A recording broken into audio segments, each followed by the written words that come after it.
Estamos de volta aqui no programa Conexão, falando a respeito de buscar a juventude. Eu estou buscando a minha, viu, Bianca? E espero encontrar. Mas eu quero mandar um abraço aqui para, cadê? O Railan Lira. Ele também deve estar buscando a juventude dele, mas ele comenta o seguinte: ser jovem é sempre pensar positivo, ser dinâmico e feliz com o Senhor, espalhando alegria, é claro. Bacana, hein? Filósofo aí, o menino. Gostei da definição dele. Railan, um abraço, Railan. Beleza, que bom. E você pode participar aqui com a gente também através das nossas redes sociais, em especial o Facebook, facebook.com/Conexão Jovem Oficial. Já aproveito e faço o seguinte, deixar uma pergunta para vocês dois. Manda. Pergunta não, uma definição de juventude para você, de ser jovem, né? Que depois o Felipe também. O Felipe até fez aqui toda a explicação poética dele. O Felipe vai ser fácil, Gostei demais, né? Ele escreveu um livro sobre isso, né, Chapolin? Agora a sua, Bianca, uma definição rápida. Poxa. Se você quiser, eu espero para o último bloco, tá? Se você quiser dar uma pensada. Para eu pensar um pouquinho? Então vamos deixar um suspense aí? Vamos deixar um suspense aí? Beleza. Felipe, a gente vai mostrar daqui a pouquinho algumas fotos aqui, para a gente até explorar mais essa viagem sua, mas toda essa viagem que você fez rendeu um material muito bom, que é o livro Jovem o Suficiente, né? Mostra aí. Exatamente. Mostra aí. Pode mostrar, Felipe. Tá aqui ele. Então, uma vez que essa viagem terminou, a gente conseguiu editar e publicar aqui o livro direitinho, O Jovem o Suficiente. Ele já está nas livrarias agora, então quem quiser dar uma olhada nele, coloca no Google lá, ele está bem bonito, tem bastante foto aqui no miolo, vai ser meio difícil de mostrar. Você conta toda a sua história. Isso, é um livro no qual eu conto toda essa história, desde a amizade desse meu amigo lá atrás, até essa viagem, essa busca por essa juventude, e depois um episódio no qual eu tento reencontrar esse meu amigo, mas aí eu não vou me prolongar muito para não revelar muita surpresa. Mas o material está bem bacana, quem quiser depois dá uma procurada lá no Google, vai lá no Facebook, tem a página também, tá bem legal. O livro ele é um questionamento ou, de repente, um pensamento a respeito do que é ser jovem? Essa é a essência do livro? É a reflexão uma central reflexão, do livro. Exatamente. Isso, o livro é uma jornada de um menino imaturo, cabeça dura, que se joga no mundo atrás de juventude e acaba encontrando muito mais do que isso. Então, é uma jornada cheia de percalços, cheia de descobertas, cheia de emoção. Uma jornada que vai chocar, vai surpreender, mas vai, no fundo, fazer aquilo que a gente tinha comentado antes. Acho que vai conseguir arregalar os olhos da alma de quem lê. É bacana, assim, desculpa até, Bianca, te interromper, mas Imagina. É que o livro, ele parece... Na verdade, a gente fica naquela, quem que veio primeiro, o livro ou a história? O livro é um fruto da história dele, mas parece que a sua história é algo que você fez em cima do livro. É muito bacana isso, cara, essa reflexão, que parece que uma coisa não está desassociada de outra. E só uma curiosidade, quando eu vi a capa do livro, eu falei, cara, que capa legal, onde ele arrumou essa foto? É ele que tirou as fotos. Ele tirou as fotos do livro inteiro. O cara que teve uma ideia dessa, você imagina o que ele não pode fazer, né? Muito bom, parabéns. Eu gosto de Muito foto, obrigado. Então é só um comentário aqui. Bacana. Bom, o tempo aqui vai passando e a gente precisa já explorar algumas coisas. E a gente tem algumas fotos, Felipe. Eu queria que você fosse narrando algumas, né? A gente separou aqui por pastas, né? Eu ia falar taxa, não sei de onde que veio essa palavra. Mas a gente vai separar aqui por lugares onde você passou. E o primeiro desses lugares é Honduras. Dá para a gente colocar na tela aí? E eu queria que você fosse contando um pouquinho para a gente, né? Não exatamente da foto, essa foto tirei em tal lugar e aconteceu isso, isso, aquilo. Mas ir comentando um pouquinho sobre os lugares. Eu não sei se a gente já pode ir acompanhando. Está passando aí? A gente não está tendo retorno, mas pode ir contando aqui para a gente. Primeiro foi Honduras, Claro, né? isso. Eu vou tentar não me ater muito para não me prolongar muito. Mas em Honduras eu acabei descobrindo ali, conversando com alguns viajantes, um arquipélago pertinho da costa, que é a casa da etnia garífuna, que é uma etnia que vive ali confinada, esse arquipélago, basicamente. Eles se espalharam um pouquinho pela costa caribenha da América Central. E eles têm uma cultura muito peculiar, eles têm costumes muito peculiares e eles vivem em ilhas minúsculas ali nesse arquipélago. E isso abriu meus olhos para o quão grande pode ser uma ilha minúscula. Então, eu convivi com a criançada de lá durante uma semana, 10 dias, e eu aprendi com eles que, cara, um baldinho de areia pode ser matéria-prima para tudo que tu consegue imaginar nesse mundo. Depois de Honduras, tá passando aí as fotos do Tibete, né? Isso. Então, a região do Tibete é uma região meio conturbada politicamente, a gente sabe disso, mas é, sem dúvida nenhuma, o lugar mais bonito onde eu já pisei na minha vida. E o pessoal de lá também tem uma tradição milenar, tem o budismo, né, como arraigadíssimo naquele lugar e naquela população. E é muito legal ver a fé deles, como ela é inabalável, mesmo diante de toda a opressão política que vem da China, vem de alguns vizinhos ali. Mesmo com tudo que acontece, eles não abrem mão daquilo em que eles acreditam por nada. Ótimo. Tá passando agora as fotos aí da Indonésia, Felipe. Aliás, lugares fantásticos, né? Tirar o fôlego. A Indonésia foi, talvez, muito provavelmente, na verdade, o lugar que mais me marcou. Então, eu passei quase um mês lá. Eu fui meio que adotado por uma família local. Eu vivi numa cabana na praia, de frente para o mar. Eu tinha uma rotina... Difícil, hein? Eu tinha uma rotina puxada, surfava todos os dias, dava aula na escola todos os dias para a criançada. Você dava aula de quê? Dava aula de inglês. De inglês. E aprendi o dialeto local deles e fui me entrosando na vida deles e me tornando parte daquela comunidade de um jeito que, na hora que chegou o momento de partir, meu coração foi partido. Ficou um pedacinho de mim lá. Então, é um lugar maravilhoso. Um trechinho da língua local lá, que você poderia falar, sei lá, seja bem-vindo, olá, tchau, alguma coisa assim? Selapan pagi. Bom dia em Nossa. sundanês. Sei lá, para um país, né? Beleza. Você foi para a Ásia também, né? Tá passando algumas fotos aí para a galera acompanhar. Isso, o Sudeste Asiático é uma região interessante, primeiro porque tem muito lugar ainda pouco explorado, e segundo porque é um caldeirão étnico, cultural e religioso. Então, em muitos lugares ali ainda se encontra tribos animistas, que são tribos que acreditam em espíritos e coisas assim, que acreditam que tudo tem um espírito próprio.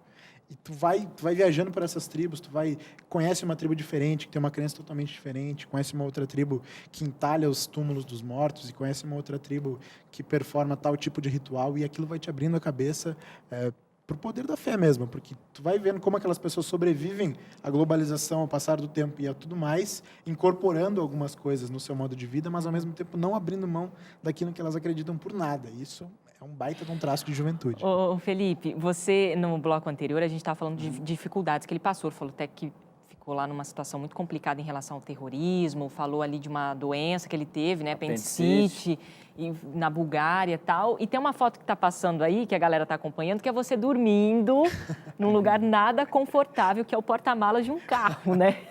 Como é que é isso, Felipe? Você teve mais momentos como esse? Houveram os percalços mais sérios, assim, de deixar o cabelo em pé, mas tiveram também os perrengues que foram mais descontraídos.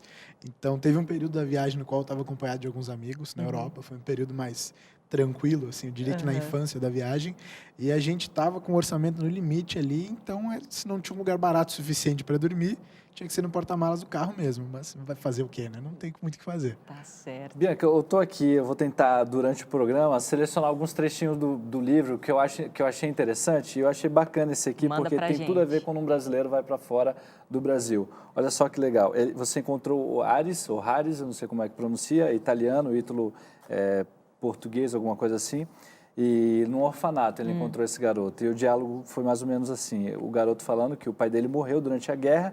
Minha mãe vive na Itália, contou com naturalidade. Quando falei que era do Brasil, seu entusiasmo me veio à tona. Brasil, é fácil ser jogador de futebol por lá? Olha, tem muita gente que tenta, então tem que ser bom para conseguir. Mas se der certo, aí está com a vida feita. Tentei ser sincero, sem ser pessimista. Ainda mais porque o Brasil, ultimamente, quando fala de futebol, não é uma referência muito nem entra grande. Aqui, senão... Mas esse lance do Brasil, assim, eu já ouvi falar muito quando você vai para fora, você encontra alguém, você fala que é do Brasil... a maioria das vezes as portas se abrem, né? Eles gostam muito do Brasil, principalmente pelo esporte, futebol, né? Como que é esse lance, né, de ser brasileiro fora, quando se fala que é brasileiro? Isso realmente abre portas ou não? Cara, a gente pode reclamar até cansar aqui, mas ser brasileiro, no fundo, é uma benção. Então, lá fora a gente se dá conta disso, do quão sortudo a gente é. Todo mundo, para quem tu fala que tu é brasileiro, claro, fora desses polos turísticos que já estão mais acostumados a isso, vai te receber de braços abertos, vai te perguntar de futebol, de bossa nova, de samba, de telenovela, de praia, de Rio de Janeiro, e vai começar a trazer à tona assuntos que tu nem conhecia antes, que tu nem sabia que faziam parte desse caldeirão cultural que é o nosso Brasil antes. Então, a gente tem que se orgulhar e muito disso. Com certeza. É lógico que o gringo, né, ele tem uma ideia pré-concebida aqui do Brasil de que brasileiro ou Brasil é futebol, é muito, muito mato. carnaval, né? Não pode Exatamente. esquecer e tal, mas que, na verdade, o nosso Brasil é Tem muito mais que isso, muito Bianca. mais que isso. Agora, a gente está perguntando aí para você, o que é ser jovem? Você está respondendo, está mandando a sua pergunta, você tem voz, tem vez aqui. Obrigada desde já pela sua participação aqui no Conexão Jovem, mas a gente tem aqui a participação da Mariana de São Paulo. Ela também respondeu para a gente o que é ser jovem para ela, se ela é jovem o suficiente. Eu não me sinto jovem o suficiente. Para mim, ser jovem é não temer as coisas, não se preocupar muito com a consequência dos seus atos, ser corajoso, curioso e sempre querendo aprender. Eu realmente já perdi um pouco disso, sou medrosa, muito mais do que eu já fui e não tão curiosa como eu já fui também. Eu comprei o livro do Felipe no final do ano justamente para tentar resgatar algumas dessas características que eu sinto que eu perdi. Comecei a ler hoje e até agora estou achando bem curiosa a história e tenho certeza que vai ser uma experiência bacana e quem sabe eu volte a me sentir um pouco mais jovem. Tá aí, Mari. Obrigada pela sua participação. E ela já colocou logo de cara aqui, Felipe, eu não sou jovem o suficiente. Encontrei o livro do Felipe, achei o título interessante e tô aí nessa busca, né? Para ver se eu consigo refletir sobre isso e conquistar a minha juventude novamente. Já até respondendo a pergunta lá do Chapolin que ele me colocou aqui Uma definição no fogo, né? Ser jovem. Colocou aqui no fogo. Eu acho que juventude é uma coisa que vem de dentro para fora. Por isso que não tem a ver com idade, né? É uma coisa que você cultiva dentro de você. É você correr atrás dos seus sonhos, seus objetivos com sensatez, com qualidade, com sabedoria. E uma coisa que você falou, e eu concordo também, é que juventude está ligada à fé. É o que você acredita. A gente, inclusive, já discutiu isso aqui no Conexão. O jovem sempre tem um ideal e ele sempre tem um espaço dentro dele que precisa ser preenchido. E eu acho que esse lance da fé é uma coisa muito interessante, né? A gente se agarrar a um Deus, né? A um ser que realmente nos sustenta, nos protege. E aí, quando a gente tem uma dificuldade, você passou por várias nessa viagem, aí que a gente entende essa imensidão de um Criador que sempre quer preencher esse espaço e esse ideal que a gente tem no coração, né, Felipe? Isso. A Mari, inclusive, falou uma coisa interessante ali sobre temer. E tu falou de sonhos, já vou aproveitar para fazer o gancho. Eu acho que uma grande diferença entre o adulto e o jovem é que o adulto tem sonhos raros e mundanos e medos abundantes e fantasiosos, e o jovem tem o contrário, ele tem sonhos abundantes e fantasiosos e medos que são raros e mundanos. Então, acho que o sonhar mais que temer é uma das grandes lições que os jovens têm a nos dar. E acho que essa questão de acreditar sempre naquilo que a gente acredita, naquilo que a gente sonha, de sempre buscar isso, é uma questão de autenticidade, é mais do que um princípio. Tem uma frase do Gandhi, da qual eu gosto muito, na qual ele diz que acreditar em algo e não vivê-lo é desonesto. E, para mim, isso é mais pela verdade. Assim, se tu tem uma crença, se tu tem uma fé, tu coloca ela do fundo do coração num objetivo, não tem nada nesse mundo que vai te impedir de conquistar ele. Muito bom, muito bom. Felipe, um lugar que te marcou bastante, assim, que você, puxa, daquele lugar eu extraí muita coisa boa. Bianca, acho que a Indonésia foi esse lugar, sim. Primeiro, pelo tempo que eu passei lá, eu passei um pouco mais de tempo lá. Segundo, pelas relações que eu acabei forjando lá, pelas pessoas que eu conheci, com as quais eu me envolvi. Acho que viajar muito mais do que conhecer lugares é conhecer gente. É se conectar com essa gente, é tentar escutar a história de cada um, aprender com a história de cada um. E esse lugar foi maravilhoso porque me acolheu de braços abertos. E por mais que tenham havido alguns incidentes depois, foi um lugar que me ensinou que o que vale mesmo são as pessoas que a gente conhece nessa jornada longa e cheia de altos e baixos que é a vida. Muito bem. Chapolin. Muito bom. Olha, eu achei interessante. Está lendo aí o livro, Chapolin? Só não vai contar, viu? Não, eu estou assim, selecionando algumas partes que eu achei interessante, porque tem a ver com essa troca de cultura, né? Eu acho que também você gostou da Indonésia por causa das praias, né? Mas eu achei interessante esse trecho aqui que você colocou, quando você encontrou o garotinho Javier. Eu não lembro qual país aqui agora, porque não deu tempo de olhar, mas acho que na América Central. E você pergunta para ele o seguinte, né? Você tem vontade de conhecer o mundo? Ele fala, claro. Ele foi bem rápido em responder, mas você ia morar em outro lugar? Seu irmão pareceu não compreender. Ele tinha um outro irmãozinho, né? Não estava acreditando que ele queria morar em outro lugar, né? E ele falou, eu podia morar no seu país. Javier deu um tapinha na minha bochecha, mas aí a gente não ia mais cuidar dos banheiros. Os dois cuidavam dos banheiros, eu acho que dos turistas ali, né?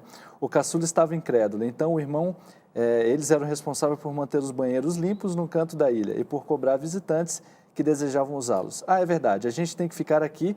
Javier se conformou finalmente. Esse lance, cara, você vê muita pobreza, com certeza você se deparou com ela fora de onde você estava, nos países que você visitou. Como que é isso? Você passar e, de repente, não ter como ajudar todas essas pessoas. Qual que era a sua mensagem que você deixava, por exemplo, para esses garotinhos aí, que tinham vontade de morar fora, ter, de repente, uma vida diferente? Como que você conseguia, para essas crianças que também tinham um sonho, assim como você quando era jovem, né? E você vê o sonho dessa garotada e muitas vezes saber que, com certeza, muitas delas não vão alcançar esses sonhos, né? Qual era a mensagem que você deixava? Cara, é muito difícil passar incólume pela pobreza, principalmente quando ela nos choca e nos deixa uma impressão forte. Às vezes ela se traduz em simplicidade, o que é bom, quando tu vai num lugar que é pobre, mas é simples, todo mundo vive bem, e às vezes ela se traduz como miséria, que é aquela pobreza opressora, que é aquela pobreza que sufoca sonhos e que envelhece juventudes.